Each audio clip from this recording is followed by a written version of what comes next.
طاجن المكرونة بالوايت صوص والجمبري. هنعمله بطريقة المطاعم بس من غير كريمة لباني ومن غير أي مكونات جاية من الفضاء الخارجي وبطعم رهيب. معاكم هلا أبو بكر، لايك وشير للفيديو. تعالوا نقول بسم الله ونبدأ. عندي نص كيلو من الجمبري، وزي ما انتوا شايفين كده أنا جايبة جمبري وسط بقشره. ليه بقشره؟ لأن هحتاج القشر دلوقتي وهنشوفه هنحتاجه في ايه. هبدأ أفتح الجمبري من الظهر وأقشر القشرة بتاعتي زي ما انتوا شايفين كده.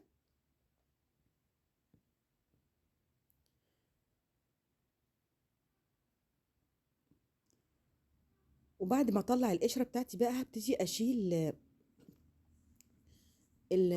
الخط الرملي اللي بيكون في ظهر الجمبري. طبعا انا بشيله على طول بخلة السنان. هننضف واحده كمان كده مع بعض عشان بس تشوفوا الطريقه. بفتح الاول من الظهر زي ما انتم شايفين كده، وعادي اطلع الخط الرملي الاول، يعني الحبل الرملي الاول، او اشيل القشره الاول، اي حاجه تريحني يعني. وهبتدي بعد كده اقشر الجمبريه بقى زي ما انا عايزه. هحط القشر في البوله دي. هخلص كل كميه الجمبري بتاعتي بنفس الطريقة كده. القشر عندي موجود وكمان الجمبري موجود. طبعا انا خدت القشر ده اديته غسلة كويسة جدا جدا جدا كذا مرة بالمية، وصفيته من المية. والجمبري هو كمان نضفته كويس وشلت الحبل الرملي اللي كان فيه وغسلته كويس. في طاسة بقى عندي على النار، وهبتدي اخد عندي كرفس وبصل وطماطم، جزر، بصلايه وكام عود من الكرفس وطماطمايه مقطعين كده مكعبات. اي تقطيعه مش مشكله عندي لان دول هعمل بيهم شوربه مع قشر الجمبري.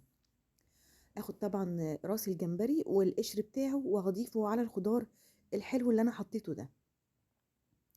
عايزه اقول لكم بقى شويه قشر الجمبري والخضار دول هيعملوا لي شوربه يعني عظمه حلوه جدا.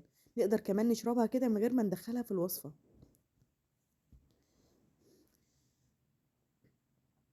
يعني اذا حابين تعملوا شوربه للسي فود وما عندكوش جمبري وعندكم القشر بس، شغال جدا طبعا. هبتدي بقى اقلب الخضار بتاعي مع قشر الجمبري كويس، بشوحه كده على النار. هيطلع ريحه في الوقت ده مش عايزه اقول لكم حلوه ازاي، رهيبه. يعني اسيبه 5 دقايق كده يتشوح على النار. وبعد كده بقى هنزل عليه بشويه من الميه، مش كتير يعني، مش اقل من لتر شويه، يعني ممكن لتر. هسيبها مع بعض كده حوالي ربع ساعه تغلي على النار، وبكده الشوربه بتاعتي جاهزه. هبتدي اخدها اصفيها زي ما انتم شايفين كده واركنها على جنب. وفي نفس الطاسه اللي انا عملت فيها الشوربه انزل بمعلقتين كبار من الزبده. اول ما الزبده عندي تبتدي تسيح زي ما انتم شايفين كده، هبتدي انزل بمعلقه كبيره من الثوم المفروم. هقلب الثوم كويس في الزبده. اول ما ريحه الثوم عندي تطلع، بس الريحه تطلع مش عايزاه يغير لون ولا اي حاجه، هبتدي انزل بقى بشويه خضار حلوين كده، وهو كرفس وطماطم، طماطميتين متقطعين مكعبات صغيره، وكمان كام عود من الكرفس. وكمان هنزل عندي بالجمبري بتاعي. انا هنا بقى قطعت الجمبري كل واحده كده قطعتين او 3. مش حابين تقطعوه براحتكم، بس انا شايفه ان هو متقطع كده افضل يعني. هبتدي بقى اشوح الجمبري مع الخضار بتاعي والثوم، يعني لمده 10 دقايق كده. هبتدي بقى احط الملح بتاعي، وطبعا كلنا عارفين ان احنا ما بنحطش الجمبري كتير على النار. وكمان كمون وعصير ليمونه. يبقى انا حطيت التوابل بتاعتي ملح وكمون وعصير ليمونه في الاخر كده. وده طبعا بعد الجمبري ما غير لونه زي ما انتم شايفين كده. وده معناه ان الجمبري عندي خلاص استوى، مش محتاجه ان انا احطه اكتر، يعني اسوي فيه اكتر على النار علشان ما يشدش.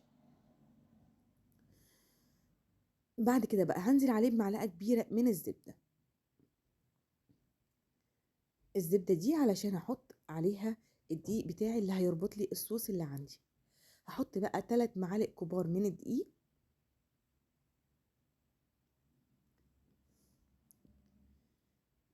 وهبتدي اقلب بقى الدقيق مع الزبدة مع الجمبري. طبعا الجمبري عندي هيشرب الدقيق بتاعي، لو احتجت احط مكعب زبدة كمان حطه يا جماعة، عشان تعرفوا يعني تقلبوا الدقيق كويس مع الجمبري. هقلبه كويس قوي كده شوية كده حوالي دقيقتين يعني، وبعد كده هنزل عليه بلتر ونص من الحليب. تستغربوش الحليب عندي مصفر شوية، لانه فيه قشطة وهو بقري. هبتدي اقلب بقى كويس جدا، وزي ما انتم شايفين انا بقلب كده، وحاطه المعلقه بتاعتي في الطاسه من تحت عشان اقلب الدقيق وما يحصلش عندي اي كلاكيع كده في الدقيق.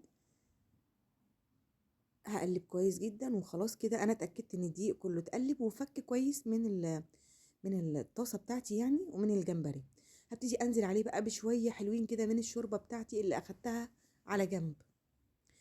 عايزه اقول لكم بقى ريحه في الوقت دوت اصلا هتبقوا حابين تاكلوا الطاجن كده من غير ما تستنوا تدخلوه الفرن يعني، من جمال الريحه، بجد ريحه رهيبه في الوقت ده.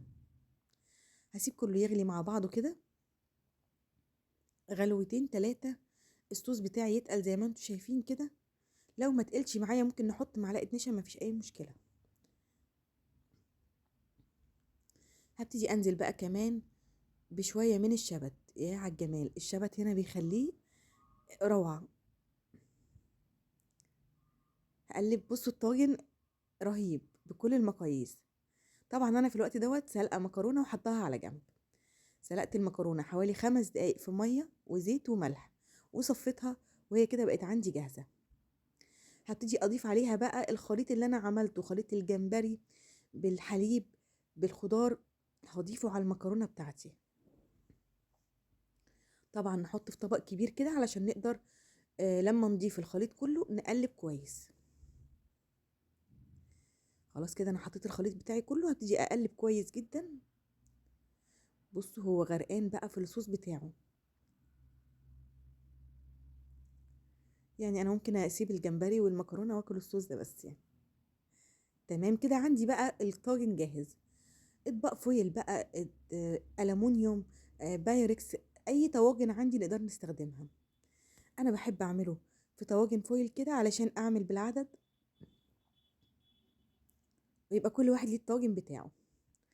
الكمية عندي هنا عملت لي 5 طواجن من الطواجن دي، كمية كبيرة ما شاء الله.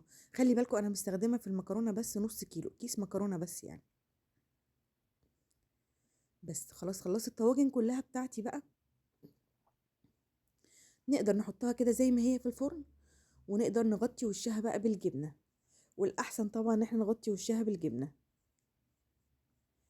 اي نوع جبنة عندي يفضل طبعا يكون موتزاريلا، بس انا ما كانش عندي جبنة موتزاريلا، كان عندي جبنة شيدر وجبنة رومي مبشورين. طبعا استخدمتهم مفيش اي مشكلة، بس لو في جبنة موتزاريلا يبقى افضل. بعد ما هغطي الطواجن بتاعتي كلها بالجبنة كويس قوي، هحطها بقى تحت الشواية لمدة دقيقتين 3، او على فرن ناره متوسطة لمدة 5 دقايق، وهتلاقوا نفسكم عملتوا طاجن ملوش زي. يلا قولوا رأيكم في الوصفة ايه، وما تنسوش اللايك والشير واشتراك في القناة وتفعيل الجرس لو اول مرة تشوفوني. واقول لكم سلام.